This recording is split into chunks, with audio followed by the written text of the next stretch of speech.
여러분이 자랑스러운 총동문의 일원이 되는 것을 진심으로 환영합니다. 또한 이 자리에 함께하는 공덕으로 여러분 모두 건강하시고 원하는 바 모두 소원 성취하시길 기원드립니다. 감사합니다. 새해 보고 이러면 파릇파릇하고 막 이런 게 좀 떠오르는데 아니 그렇다고요. 굉장히 신선하고 매우 좋습니다. 봄에 풀도 파릇파릇 나는데 더군다나 미세먼지도 싹 거치고 푸르른 하늘도 보고 예전에 청년들 그 이름을 불교적으로 딸 때 청보리라는 이름을 참 많이 썼었어요. 청보리. 보리라는 말은 깨달음이라는 말인데 그 앞에다가 이제 청자를 붙여서 이 청자가 아주 다양하게 해석이 돼요. 맑다라는 의미도 있고 푸르다라는 의미도 있고 청년이라는 의미도 있고 여러 가지 의미를 가져요. 그래서 청보리 그러면 들판에 나는 파란 보리 같기도 하고 여러 가지 의미를 좀 갖고 있었는데 오늘 새 도반 여러분들을 보니까 청보리가 생각이 납니다. 그래서 잘 오셨어요. 화엄경창계가 벌써 세 번째 시간이죠 오늘. 과거 현재 미래세 시방일체 제대성. 과거 현재 미래는 이제 3세를 얘기하죠. 그래서 경전에서 항상 등장하는 말이 시간과 공간을 항상 같이 얘기해요. 3세, 시방. 3세는 시간을 얘기하고 시방은 공간을 얘기하니까 3세 시간과 공간을 뛰어넘는 게 진리, 시간과 공간을 뛰어넘는 유일한 것이 진리라고 볼 수 있으니까요. 경전에 아주 많이 등장하는 말입니다만 다음 페이지까지 해서 원래 네 문장을 같이 좀 해석을 해야 돼요. 과거, 현재, 미래세, 시방일체, 제대성. 과거, 현재, 미래 3세에 시방의 모든 제대성 그랬는데 여기서 이제 성은 성인을 이야기하고 사실 여기에 이제 현인이라는 말이 좀 생략돼 있어요. 그래서 근본, 화음, 전법륜, 해인삼매, 세력고.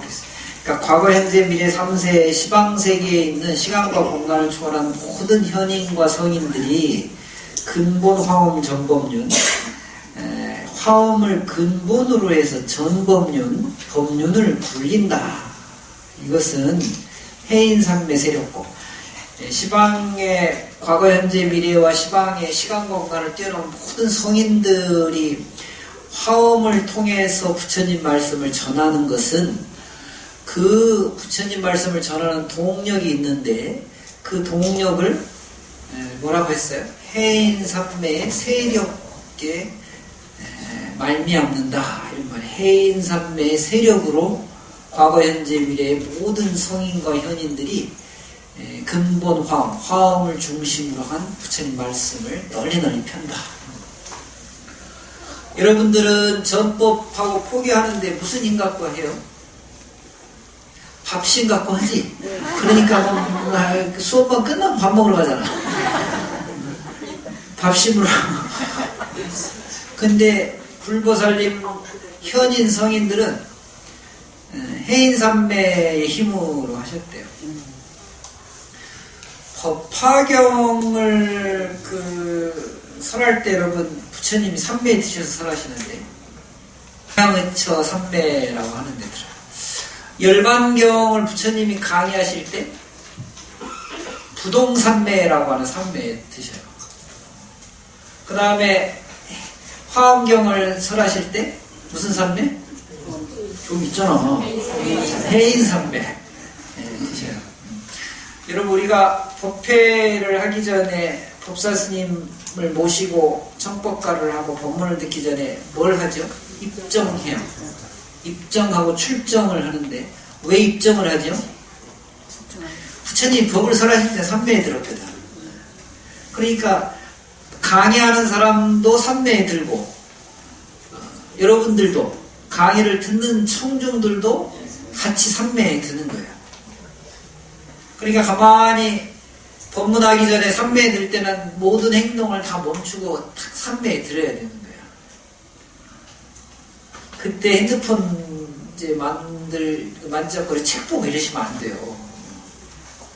우리는 너무 법회, 강의 이런 것들을 좀 일반화시키고 이제 습관적으로 하기 때문에 이 의례가 갖는 중요성들을 좀 까먹을 때가 있어요.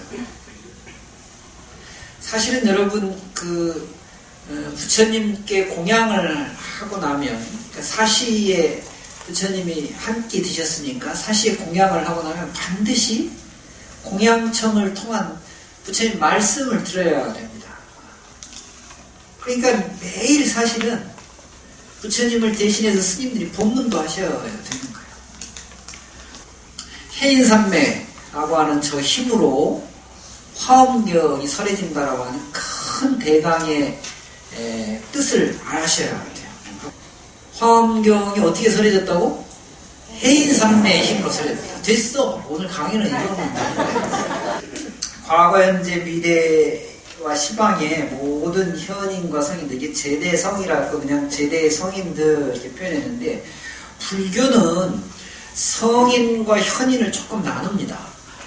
여기 지금 앞에 있듯이 불교의 성인은 아라한과를 증득해야 돼요. 그러니까 불교적으로 성인을 이야기하면 부처님의 지위에 올라오는 분들이에요. 보살님들 부처님의 지위에 오르는 분들. 근데 다 부처님의 지위에 오를 수 없잖아요. 그래서 현인의 단계를 와서 이 현인의 단계를 성인 4과 중에 아라한과 밑에 있는 세 단계를 거치면 우리가 현인이라고 불러요. 그 현인이 수다원, 사다함, 아나한 이렇게 되어 있는 거예요. 아라한은 여러분 아라하트, 아라한 많이 들어보셨죠? 오래된 절에 가면은 나한전에 모셔놓은 나한님들을 그 아자를 빼서 원래 아라한인데 나한이라고 하는 거예요. 이제 소승불교, 대승불교 뭐 이런 표현을 쓰는데 남방불교에서는 아라한들은 다 부처님의 지위에 오른 사람들로 봅니다. 오른 분들로. 그래서 나한은 깨달음을 얻은 분들인데 그 중에 최고의 아라한을 큰 대자를 붙잡고 대아라한 세존을 쳐요. 그래서 초기 경전에 보면 부처님을 지칭하는 여러 가지 용어들이 있어요. 우리는 이제 한문으로만 다 배워서 세존, 열애시포, 열애응공, 정면지명제, 선서세간의 무상사, 조정, 천사, 불세 이렇게만 알고 있는데 사실은 부하가반 가장 높은 성인 중에 성인, 마하아라하트, 대아라한 이런 칭호들이 많이 보여요. 아라한은 열애시포 중에 아라한의 뜻이 게 있어요. 응공이라고 해요. 응공. 응자는 마땅히 응자죠. 공자는 공양할 공자. 그러면 응공이란 말은 마땅히 공양받을 만한 분이다. 이런 표현이죠. 이건 참 소박한 칭호 같은데 여러분들도 그 인연들 중에 도반들 중에 친구들 중에 가족들 중에 왜 그 사람만 보면 밥 사주고 싶은 사람이 있는데 그 사람이 평상시에 못 먹어 보여서 그런 게 아니라 뭔가 해주고 싶은 사람들이 있어요. 그러니까 가만히 생각해봐. 내가 밥을 얻어먹는 편인가 밥을 사주는 편인가. 둘 다 좋습니다. 밥을 사주는 편이라면 도시를 실천하면서 좋고 밥을 얻어먹는 편이면 어때? 밥을 얻어먹을 만한 내가 인격과 행위를 좀 했나보다 하고 자부심 가지셔도 돼요. 공양하면서 오관계 하잖아요. 이 음식이 어디서 왔는가. 내 덕행으로는 내가 평상시에 하는 이 언행과 행위로는 내 덕행으로는 이 공양을 받기가 정말 부끄러운 거예요. 그러나 덕행으로는 부끄럽지만 그렇다면 이 공양을 섭취하고 나서 어떻게 해? 못다한 덕행을 해야 되겠다. 그래서 내가 밥을 먹는 목적 중에 목적은 뭐죠? 덕행을 쌓기 위해서 그런 거예요. 공부를 하기 위해서 그런 거예요. 깨달음을 얻기 위해서 그런 거예요. 그러니까 밥을 배고플 때 먹는 건 굉장히 여러분들이 스스로를 축생의 단계로 낮추는 거예요. 배고프다 밥 먹으러 가자 이런 말보다 정말로 좋은 말은 우리 한 끼 같이 식사하고 무슨 좋은 일을 좀 할까 라고 하는 매우 본능에서부터 좀 벗어난 우리의 목적, 지향점이 어디 있는가를 공양과 더불어서 좀 생각해 보시면 이 오관계를 이야기하고 오관계를 기도하고 밥을 먹으면서 정말 우리가 좋은 그 삶을 살아갈 수 있는 근거, 기반이 될 수 있어요. 근데 우리 밥을 너무 쉽게 먹어요. 어디서 왔나? 참 내가 부끄럽지만 몸을 지탱하는 약으로 알아서 잘 받겠습니다. 다만 이 음식 여기까지 수고해준 모든 분들께 감사하겠다. 너무너무 멋있는 기도문인데 이걸 합장하고 밥 먹는 이 버릇만 들여놔도 정말로 불자당합니다. 이렇게 아라한이 그런 분들이란 말이에요. 아라한가를 증득하는데 현인들은 수당원과 사당과나 이거 여러분 뭐 금강경 같은 거 공부하시면서 너무나 많이 배우셨던 것이라서 간단하게 막 설명을 하면 아라한은 불생입니다. 이제 의지에 따라서는 올 수도 있고 오지 않을 수도 있어요.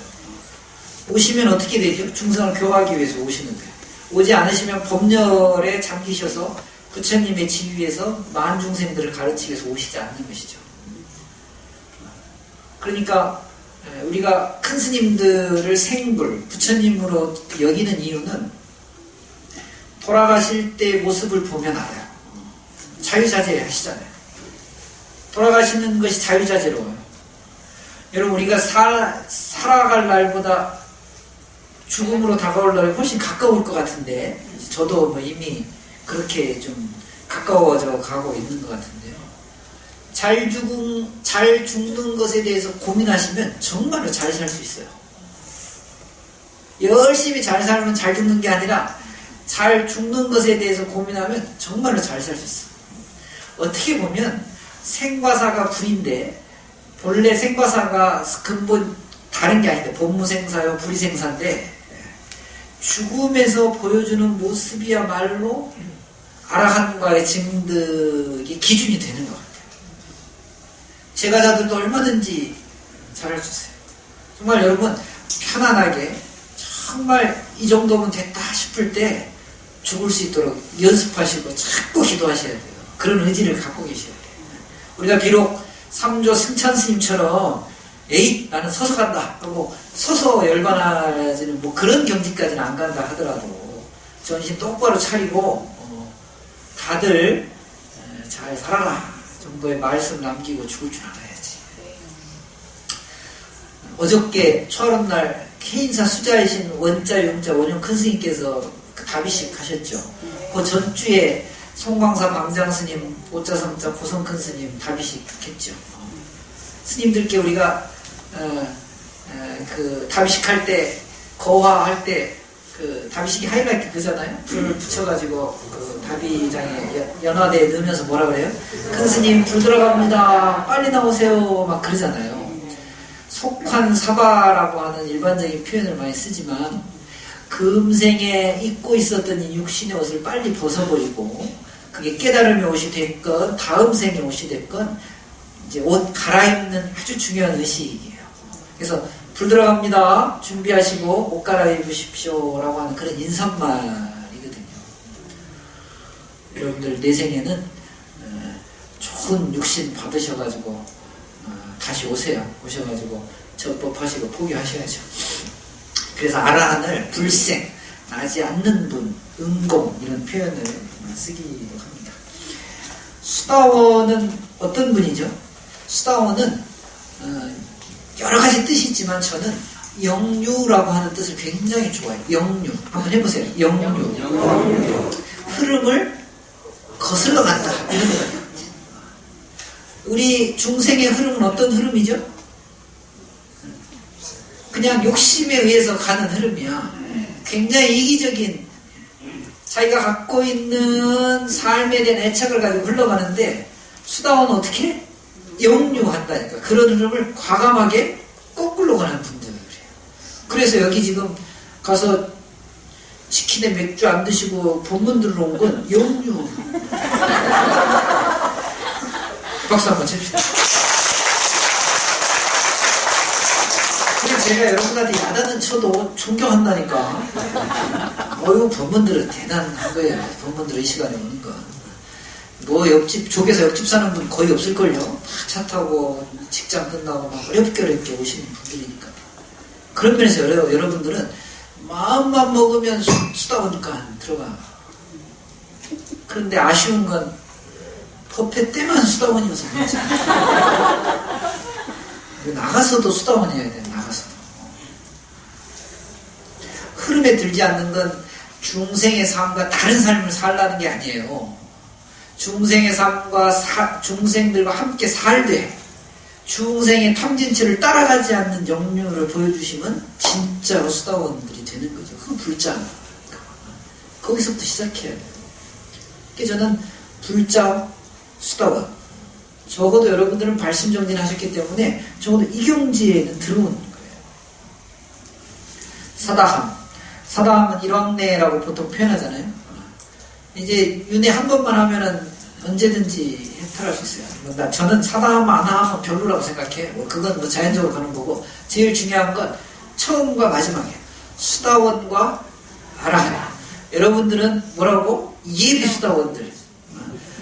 잠깐 수다원들이니까 빨리 사다함과 아나함을 거쳐서 아라한까지 가도록 노력합시다. 아셨죠? 불교가 왜 내가 이제 이렇게 강의하니까 정말 이거 1년 가도 내가 보면 막창에 다 못할 것 같아. 불교를 믿는 사람들한테 다른 종교인들이 가끔은, 여러분들은 다 수다원의 전사들이니까 전투해야 될 분들이니까 좀 알려드리는데, 신관을 가진 사람들은요, 불교는 인간의 종교인데 왜 자꾸 믿음, 또 천국, 내생 이런 것들을 이야기하냐고 이야기하는 분들이 있어요. 적어도 불교를 믿는 사람들이 갖고 있는 종교에 대한 기준, 구분 이런 건 분명해야 돼. 저는 우리 불자들이 특히 다른 종교인들의 이런 그 근본적이고도 아주 기본적인 물음에 대해서 대답 잘 못하는 것도 이거 공부 굉장히 잘못하신 거라고 생각해요. 오늘 말 나온 김에, 현인과 성인의 개념이 나온 김에 내가 간단하게, 그분들을 함부로 하려고 하는 게 아니라 그분들도 좀 공부를 좀 하고 이야기했으면 좋겠는데, 하나님은 그래도 제가 보기에는 현성의 단계에 많이 온 분이라고 봐. 만약에 계신다면. 그런데 그 하나님을 찾는 이분들에 대한 신과는 내가 보니까 좀 잘못되어 있는 것 같아요. 불교는 신을 인정하는 종교예요. 우리 그 신이 얼마나 많이, 이제 화엄경이 뒤에 보면요, 39의 신들 이름이 계속해서 등장합니다. 제가 시간 있으면 한 분 한 분씩 소개했으면 좋겠는데, 어쨌건 무수히 많은 신들이 등장해요. 그런데 불교는 우리가 다 배운 건데, 진리 중에 진리를 무슨 진리로 봐요? 요새 그런 말 많이 하네. 갑오북합. 젊은 사람들 쓰는 말 중에 갑 중에 갑 오북합. 이제 우리도 시대를 좀 따라가니까 세부부들, 파릇파릇한 세부부들도 많으니까. 진리 오브 진리. 진리 중에 진리는? 이런 건 분명히 대답할 줄 알아요. 진리 중에 진리는 사성제야. 한번 해봅시다. 진리 중에 진리는 사성제. 이거는 너무나 분명하게 갖고 계셔야 돼요. 도 중에 도는 활정도. 이런 건 탁탁 나와야 된다니까. 왜 그런 공부를 다 했기 때문에. 왜 사성제를 진리 중에 진리라고 하고 활정도를 도 중에 도라고 하냐면요, 세상의 모든 사람들이 다 행복하지 않아요. 심지어 행복한 사람마저도 괴로워. 사람이 인생을 가장 잘 사는 건 괴로움을 적게 하는 것이 정말 잘 사는 거예요. 즐거움이 아무리 많아도 괴로움 한 방에 날아가는 수가 있어요. 그렇게 돈 많고 뭐 하면 뭐해, 땅콩 한번 잘못 먹었다가 저 수모를 나오고 이렇게 산다. 세상을 살면서 좋은 게 많아 보여도 괴로움을 줄이지 않으면 그 사람이 결코 행복해지지 않는 거예요. 불교의 본질은 이 괴로움을 없애는 종교야. 그 괴로움을 사성제로 너무나 명확하게 설명해놨어요. 진리 중에 진리이지. 그런데 신을 믿는 사람들은 이 괴로움의 모든 근본, 원인, 괴로움을 없애는 건 다 신한테 떠맡겨 놓고 있다니까. 우리가 얼마든지 할 수 있는데, 제대로 알기만 하면 이 괴로움을 다 벗어날 수 있는데, 신들이 아무리 행복하게 해줘도 다 괴롭잖아. 근데 우리는 우리의 힘으로 그 괴로움에서부터 벗어날 수 있는데, 이 진리 중에 진리는 사성제예요. 그 사성제 중에 그 사성제를 갖다가 이해했으면 완벽하게 익혀가지고 괴로움부터 벗어나는 방법이 8정도예요. 도 중에 도, 가르침 중에 가르침. 그런데 신들은 이런 사성제와 8정제를 우리 스스로가 할 수 있음에도 불구하고 신에게 맡겼는데, 내가 보기에 하나님 빼고 다른 종교에서 얘기하는 일반적인 신들은 수다원과에도 못 미치는 분들이에요. 그래서 불교는 신들을 뛰어넘는 종교가 되는 거예요. 왜? 우리의 문제를 우리가 해결할 수 있으니까. 믿습니까? 네. 가끔 얘기해놓고도 내가 혼자서 떠드나 이런 생각이 좀 있어요. 결론 우리가 공부 다 했잖아요. 고통의 원인은 어디 있다고 봐?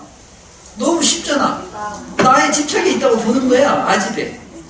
이 아집만은 벗어버리면 얼마든지 우리가 신들의 반열보다 훨씬 뛰어날 수 있다. 오죽했으면 부처님을 상, 신들을 중, 아직 부처님의 깨달음을 잘 접하지 못하는 분들은 하, 상단, 중단, 하단 이렇게 법당을 구성해놨을까. 그런 자부심들이 있어야 돼요. 그래서 여러분들 혹시 신에 대해서 이야기하면 택도 없는 소리 말아라. 우리는 신에게 의지하지 않는다. 신을 나쁘다, 신을 부정하다 이런 얘기가 아니라 신에 의지하지 않는다. 왜? 신보다 더 뛰어난 진리를 우리가 뭐라고? 진리 중에 진리. 도 중에 도. 그걸 제대로 알고 실천하는 사람들. 신 그까짓 게 뭐가 이렇게 중요해. 이제 나중에 신들 이야기할 때 봐야지. 신 이제 재미난 얘기들 많이 등장할 거예요. 그래서 어쨌건 과거 현재 미래 3세와 시방의 모든 깨달음의 공부를 했던 이 현인과 특히 아라한자라는 성인들이 다음 페이지 좀 넘겨봐 주세요. 화엄을 근본으로 해서 전법륜, 법륜을 굴리는 것은 모두가 다 해인삼매의 큰 힘 때문입니다. 이런 뜻입니다.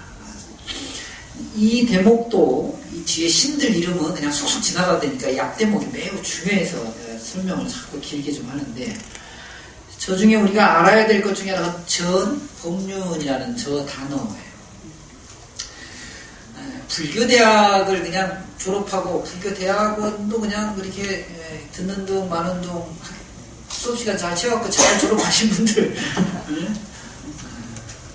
전법륜이라는 말은 제 강의 좀 들으신 분들은 혹시 기억하시는지 모르겠지만, 법륜을 저 전자를 한문으로 쓸 때 저게 이제 굴 전자거든요. 앞자에다가 그 차자 수레거자를 붙여가지고 굴린다라고 하는 표현을 썼어요. 그러니까 차가 굴리니까 어떻게 되는 거예요?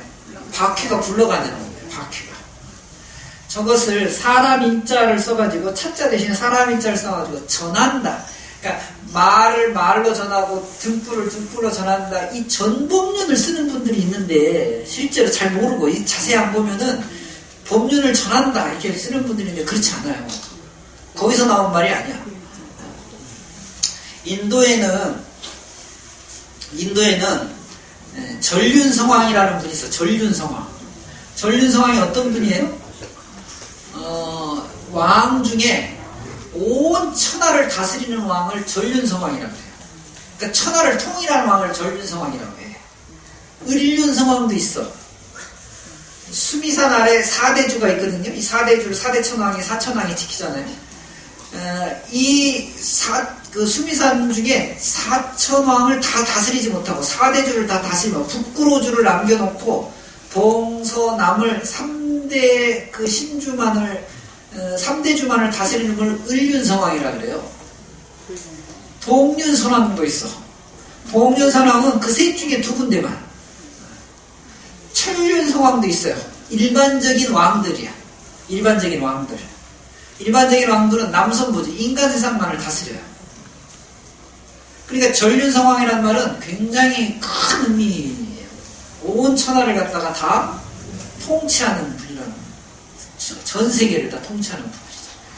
전륜성왕의 무기 오브 무기. 네?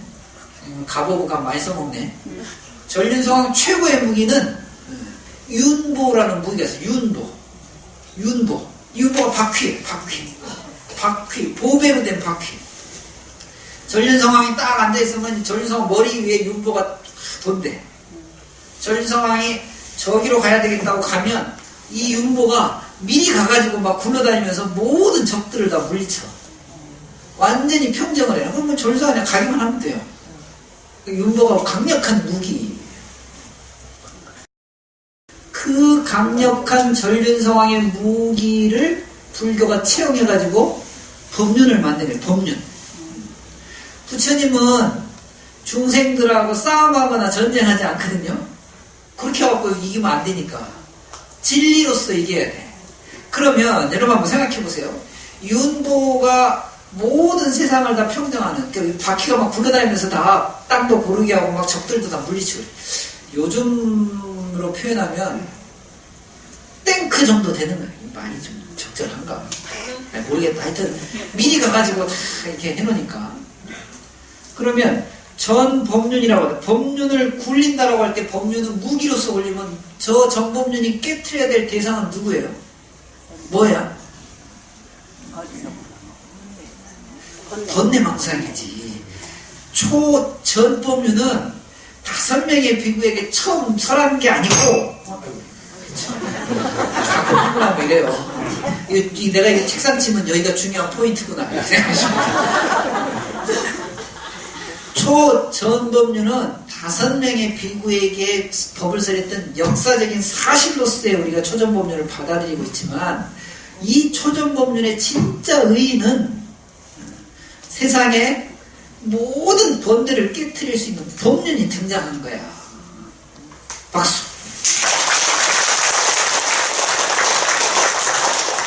그 법륜이야말로 부처님께서 세상의 깨달음을 얻으시고 중생들에게 보여주신 진리 중에 진리의 무기, 법륜이 되는 것이죠. 달마 샤크라라고 하는 법륜이 등장하는 거예요. 초전법륜을 그렇게 이해하셔야 됩니다. 불교대학 다 나와갖고 이제 동문까지 오셨으니까 그 정도는 알고 있어야 돼. 그래서 화엄이라고 하는 법륜이 굴러다니면서 모든 번뇌망상, 차별심 이런 걸 다 무찌르고 다니는 거예요. 그것이 근본이 되는 것은. 근데 이런 무기가 여러분들은 생각해보세요. 여러분들은 아직 수다원에 지금 법당 수다원들인데 법당 나가는 수다원을 까먹었는데. 근데 어떻게 이게 굴려질까? 그 힘을 어디서 찾느냐? 해인산매에서 찾아요. 해인산매 3번만 얘기해볼까요? 해인산매. 저 해자가 바다 해자거든요. 인자는 도장 인자예요. 바다에 도장을 찍은 거야. 이게 무슨 말이지? 여러분 도장 찍을 때 하나도 어렵지 않아요. 도장 찍을 때 어떻게 찍어요? 인주 누르고 하고 찍을 때 어떻게 찍어? 이렇게 해가지고 탁 찍어야 잘 찍히죠? 바다에 도장이 찍혀갖고 그 도장이 잘 보이려면 어떻게 해야 돼? 바다가 완전히 평평해야 돼요. 근데 여러분 흔히 생각하는 바다는 어떻죠? 파도가 바다가 완전히 평평해지고 고해지게 가능합니까? 어렵지. 불가능이 하겠어. 그러니까 바다의 도장이 완전히 찍힐 만큼 완전한 평정한 상태의 산매에는 굉장히 큰 힘을 발휘하는 거예요. 그래서 해인산매. 다시 말하면 이걸 좀 알아듣기 쉽게 얘기하면 어떤 사람? 침착하고 신중하고 고요한 사람이 세상에서 제일 무서운 사람이에요. 여기서 격언이 나왔대. 침묵은 금이다. 침묵은 금보다 훨씬 더 강력해요. 왜? 평정하면, 평안하면 그 어떤 번뇌망상이 들어와도 그 평정을 유지한다고 하면 엄청난 힘이 있는 거거든. 화엄경이 그렇게 해서 나와요. 화엄경이 그렇게 해서. 화엄경을 공부하려면 여러분들의 기본적인 자세, 그래서 이 삼매가 매우 중요해요. 입정하고 출정하면서 우리가 고요하게 이 힘을 기르는 일이야말로 너무너무 소중한 거예요. 안 그러면 금세 파도가 일어나요. 번뇌망상이 금세 일어나요. 완전히 평평할 때 어떤 게 보이죠? 온 세상이 거기에다 비춰지는 거예요. 바다에. 도장 찍듯이. 그래서 해인이에요. 도장 찍힌 게 완전하게 보여지듯이 세상이 다 보여져요. 여러분 평정하고 평안하면 세상이라는 거 나한테 와가지고 욕하고 이런 사람들이 왜 욕하는지 다 알아. 근데 왜 모르죠? 그 욕에 물결이 한번 팍 일어나가지고 어떻게 돼? 그게 막 같이 일어나니까 같이 싸워야 되지. 같이 막 하다 보면 자기가 지금 왜 싸우는지도 모르고 막 싸워. 성이 나고 열나고 막 악이 받쳐가지고 나중에는 별것도 아닌 일을 가지고. 되게 밥상 없는 부부들 보면 왜 그럴까 봤더니 아주 조그만 일들 갖고. 나는 뭐 안 살아봐서 잘 모르겠지만 듣는 게 많잖아. 30년 살면서 하도 들은 게 많아가지고. 아무것도 아니야. 가보면. 왜 이렇게 됐죠? 그러니까 해인산매라고 하는 진리적인 어떤 고요하고 평정한 상태를 우리가 저기 어렵다 이렇게 생각하시면 안 되고, 이걸 내가 내 삶에서 좀 보니까 나의 괴로움이 정말로 커지는 것은 작은 괴로움을 키워서 그런 거예요. 본래부터 큰 괴로움이라는 건 없어. 왜 커지죠? 평안하고 평정한 일이 있어서. 그러니 열심히 어떻게 연습하고 수행을 할게. 어디서?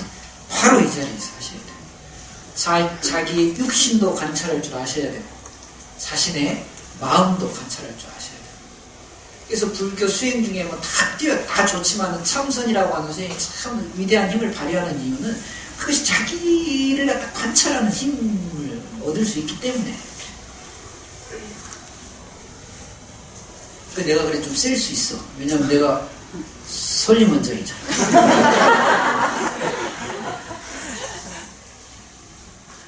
여러분 그 힘은 누가 주는 게 아니라 스스로가 만들어가고 가셔. 그러니까 자꾸 자신에게 침잠하는 이런 습관들을 자꾸 기르셔야 돼요. 안 그러면 그 힘을 길러놓지 않으면 자꾸 이렇게 튀어나온다니까. 생각이 계속해서 번뇌가 막 쭈삐 일어나는 거예요. 그 일어나는데 따라가면요, 자기가 뭘 했는지도 잘 몰라요. 왜 화를 내는지도 모르고 어쩌다가 이 지경까지 됐는지도 모르고. 인생 50년 60년 살고 가만히 보니까 왜 이렇게 됐지? 때는 늦으리. 그러기 전에 지금 이 순간부터 자꾸 자기 자신에게 침잠하셔야 됩니다. 알았습니까? 네. 그래서 해인산매가 그만큼 강력한 힘을 가지고 있는, 우리가 절에 다니고 세상을 살 때 항상 가지고 있는 그 자기 원이라는 게 있어요. 이게 보통 이제 소원이라고도 하고 우리 불교적으로 얘기하면 이제 서원이라고 하는데, 그게 기대하고 또는 기대하는 바가 잘 이루어지도록 스스로 다짐하는, 이게 소원과 서원인데, 그걸 이루기 위한 가장 좋은 방법은 어떻게?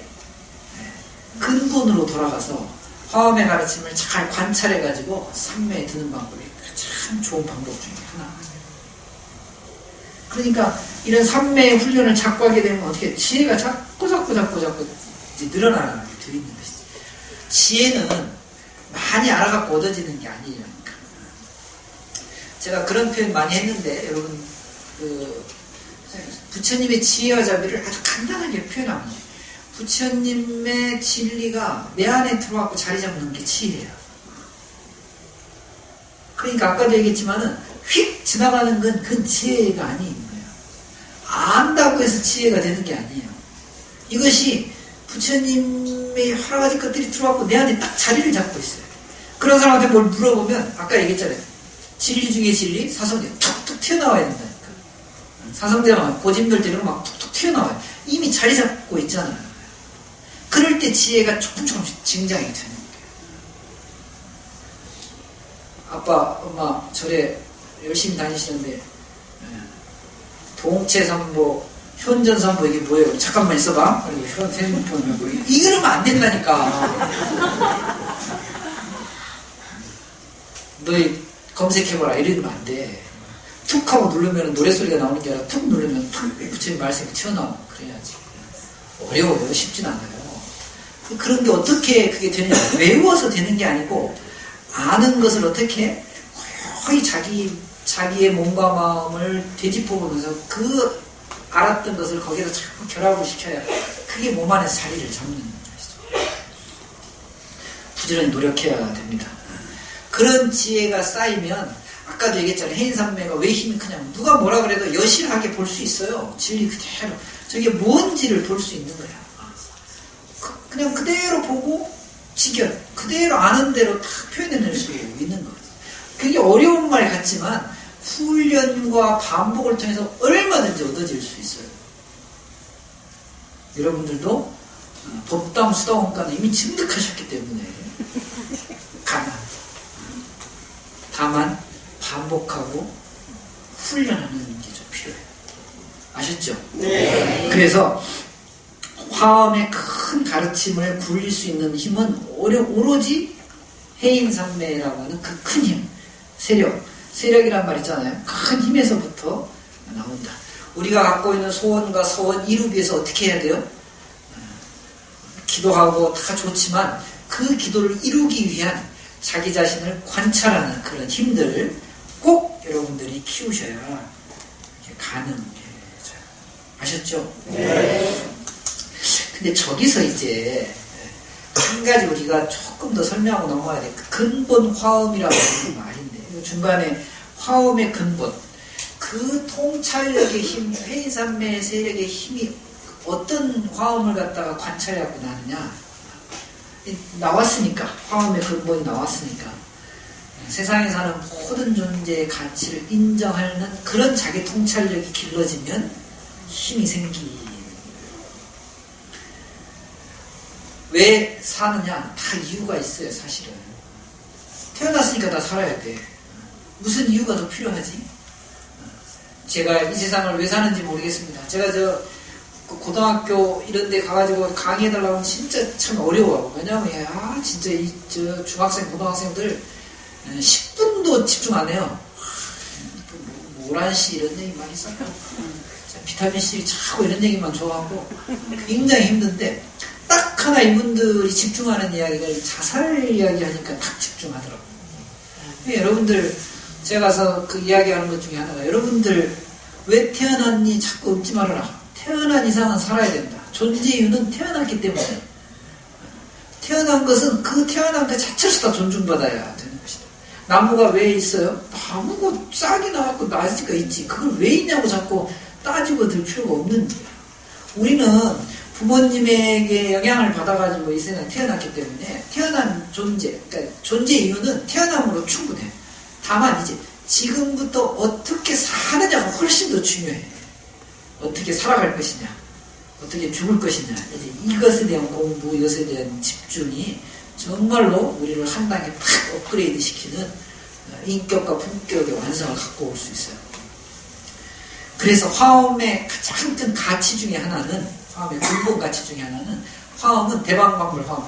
모든 존재를 다 이유 있다고 보는 거야. 그냥 있는 게 아니라 다 이유 있게 보는 거야. 있는 그 자체로서 존중하는 것이죠. 아니, 생각해보세요. 세상에 나하고 친한 사람들끼리만 살면 그게 뭐야. 세상 재미없을 거야. 그리고 실제로 자기하고 친한 사람인 것 같지만 정말로 분석해보고 해보면 좋아하는 면도 있지만 싫어하는 면도 있다. 속지 마세요. 간 빼주고 쓸개 빼주고 다 그럴 것 같지? 참말이에요. 그래서 옛 어른들 말씀에 죽을 때까지 정말 친구가 세 사람만 정말 진실한 친구 사이에서 훌륭한 삶을 살았거든요. 핸드폰에 전화번호가 500개씩 들어있는데 자랑하지 마세요. 정말 세 사람만 있으면 돼. 정말 태어나고 정말 가족들 빼고 세 사람만 있으면 돼. 어쨌건 모든 존재의 가치를 인정해 주는 것. 그것이야말로 화엄을 제대로 공부하는 우리의 대부분 자세가 아닐까. 그래서 여기 오신 분들 한 분 한 분마다 소중하지 않은 분들이 한 분도 없어요. 다 이렇게 모여가지고 대중이 된 거지. 누가 여기 와서 한 사람이 앉아서 날 강의하라고 둘이 눈 맞춰갖고 강의를 하기 힘들잖아요. 대중이 모여주셔서 너무나 좋습니다. 보현보살 제대중 직근강신 신중식. 드디어 이제 앞에 대방광불 화엄경 용수보살 약찬기 하면서 부처님의 말씀과 부처님의 법, 불법성 3보 중에 불은 부처님이 앞에 3보를, 삼세부를 이야기했고, 삼신부를 이야기했고, 법신, 보신, 화신 이야기했고, 그 다음에 법에 관련된 건 화엄의 근본, 해인삼매에서 나온다고 하는 이제 법은 이제 이야기했는데, 이제 여기서부터는 승보에 대한 이야기가 이제 계속 나옵니다. 그런데 여기서 주목해야 될 것 중에 하나가, 첫 번째로 등장한 분이 누구예요? 보현보살은 누구예요? 행원제. 세 번째 써있죠. 행원제. 왜 부처님의 가장 최고의 경전이라고 하는 화엄경의 승보의 첫 번째로 등장하는 분이 보현보살일까? 응? 화엄경은 실천의 경전이다. 이렇게 보시면 참 좋아요. 원래 순서로 따지면 문수, 보현 이렇게 돼 있거든. 그런데 보현, 이 실천을 극대화시켜서 우리들에게 알려주신 분이 화엄경의 선제동자. 선제동자가 실제로 이걸 어떻게 보였어요? 53명의 선지식을 찾아다니면서 가르침을 구하잖아요. 그것을 상징하는 분이 보현보살.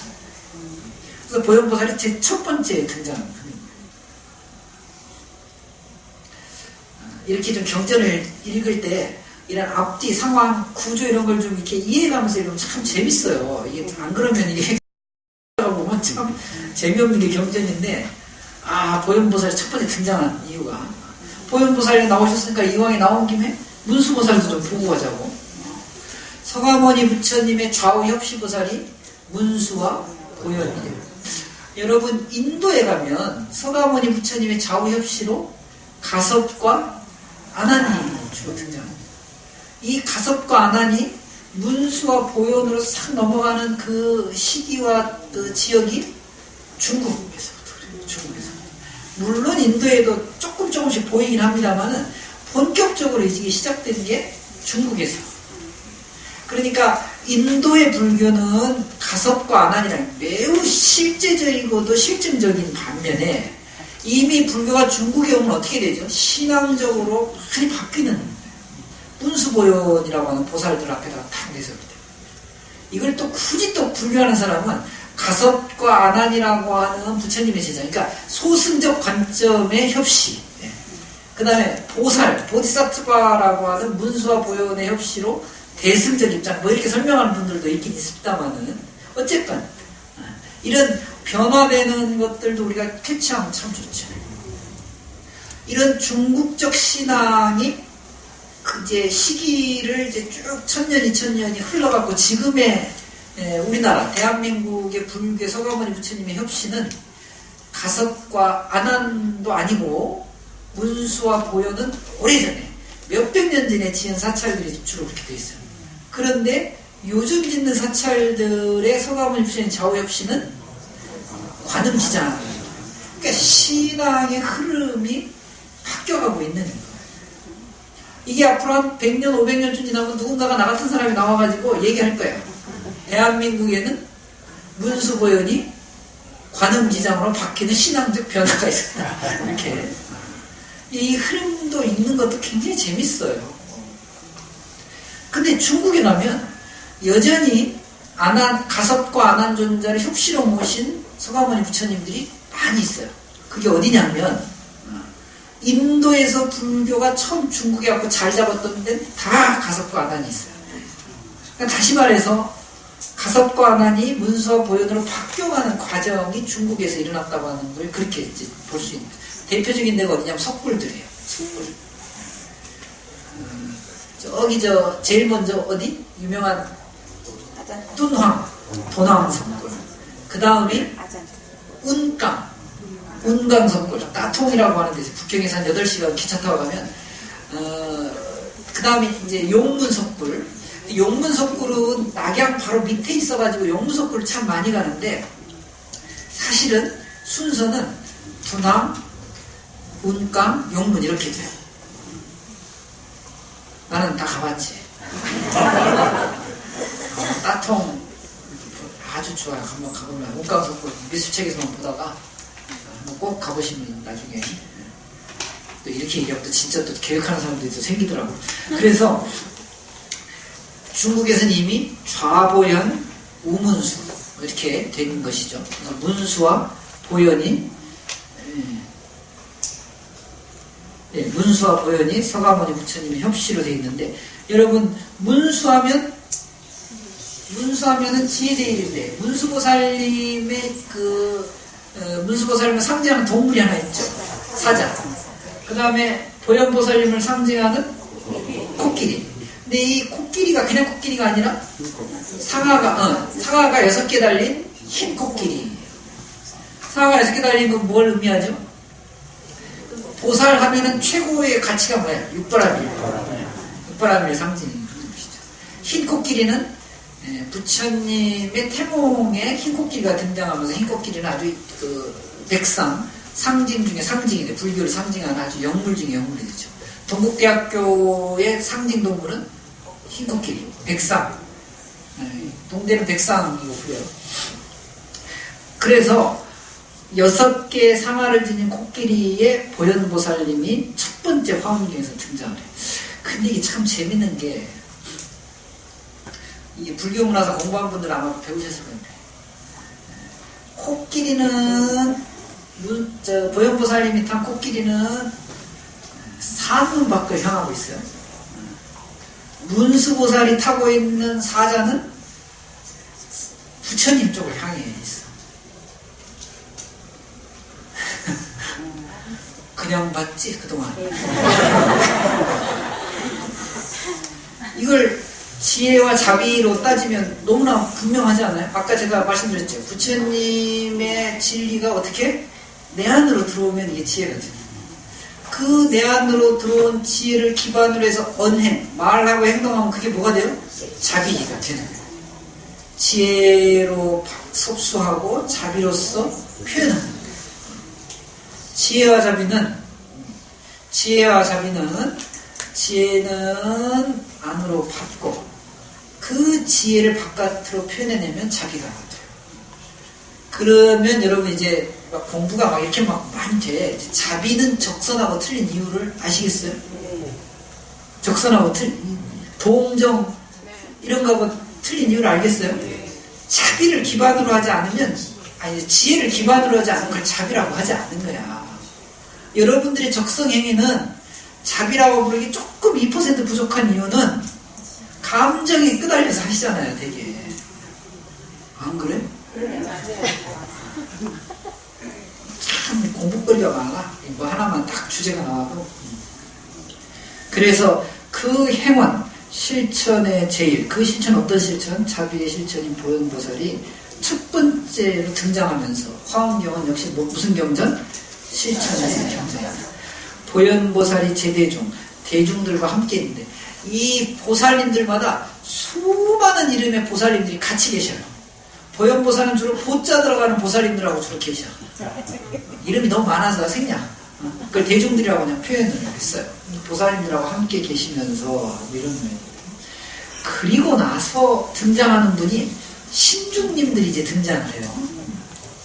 재밌는 건 금강신, 신중신이래요. 금강신, 신중신. 금강신은 금강호법신장.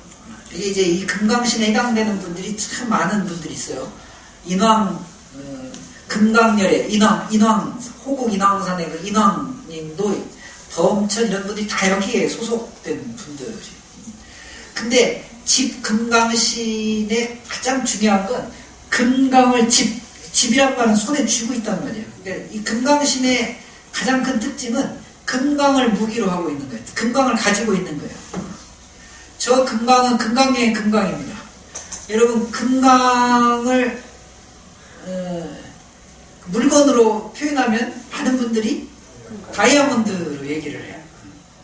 물론 이제 경전 해석하는 금강경을 해석하는 분들 중에 이제 금 중에 금, 최강금 그래가지고 금속 중에 최고의 금속으로 다이아몬드를 치는 분들이 있는데 원래 다이아몬드가 무기로 쓰긴 좀 적절치 않잖아요. 원래 경전의 원문을 보니까 바즈라 체리카라는 말 잘라낸단 말이에요. 바즈라는 번개라는 말이거든요. 번개를 던져갖고 모든 것을 다 박살내는 게 이게 금강으로 등장. 그러니까 직금강신은 신 중에 최고의 신 중에 하나인데 금강절을 갖다가 무기로 갖고 계신 거예요. 여러분 스님들이 이렇게 흔드는 그 목탁 말고 뭐가 있죠? 요령 있잖아요. 요령. 너는 어떻게 사람이 뭔 일을 하는데 이렇게 요령도 없는 이럴 때 요령, 그 요령이에요. 불교용에서 나간 말인데 그러니까 요령은 어떻게 아주 중요한 순간에만 탁 해야 돼요. 근데 이 요령의 원래 기능은 잡념과 번뇌망상을 싸그리 다 없애고 오로지 부처님의 주문에 탁 집중하게끔 하는 힘이 있어요. 그래서 요령은 아무나 들지 않아. 수행력이 그러니까 스님들 중에도 바라지 스님은 옥탑을 치지만 더 높은 스님이 그 중에서 최고 더 높은 스님이 요령을 드시고 이러는 거거든요. 그런데 그 요령이 원래 모양은 어떻게 되어 있어요? 금강처럼 모양으로 되어 있어요. 바즈라는 천둥이라고 썬더볼트란 말이에요. 썬더볼트. 번개. 세상에서 최고로 강한 무기가 번개라는 거예요. 참 재밌죠? 네. 서양의 최고의 신은 누구야? 그리스 로마 신화에 제우스. 제우스가 갖고 있는 최고의 무기는 뭐예요? 번개. 그리스 로마 신화도 안 읽어봤나?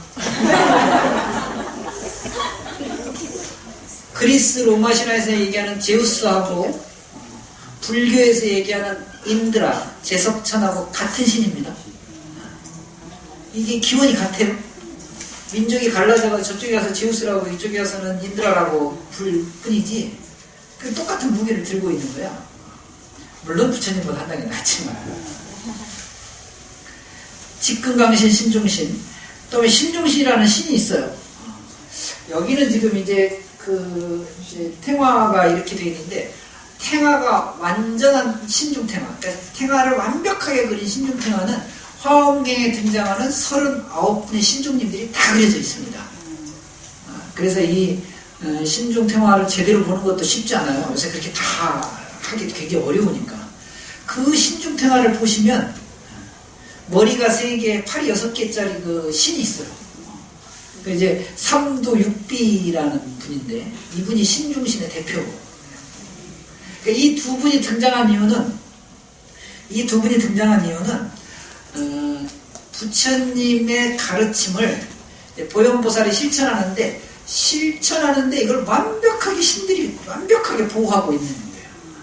그러니까 뭘 하든지 그 일이 완벽하게 이루어질 수 있도록 여러분 마음만 내시면 여러분들이 보이는 거 보이지 않는 것은 다 돕습니다. 이제 중요한 신들 몇 분 빼놓고는 그냥 쭉쭉쭉 넘어갈게요. 어쨌건 저도 항상 반성을 합니다. 이렇게 강의했다면 큰일 나겠구나 생각이 들면서도 또 강의하면서 자꾸 여러분들한테 이게 알려주고 싶은 거 많고 이러니까. 그런데 오늘 그 3번째 시간에 약창계 강설의 좀 초점은 화엄경이라고 하는 그 최고의 경전이 설해진 그 힘, 그것이 전도면 모든 번뇌망상 중생심들을 무찌를 수 있는 그 큰 힘은 어디서 나왔다? 해인산매에서 나왔다. 해인산매는 부처님만이 갖고 계신 것이 아니고 여러분들이 바로 그 자리에서 스스로를 성찰하실 때부터 생겨나는 것이 바로 이 산매. 해인산매에 완전한 평안함을 얻을 수가 있으면 그런 힘을 얻어보시면 실제로 절에서 뿐만이 아니라 바깥에서 생활하실 때도 굉장히 큰 힘이 된다는 것을 먼저 경험하실 수 있을 거예요. 노력합시다. 네, 한 분 한 분씩 앞으로 나와주시기 바랍니다.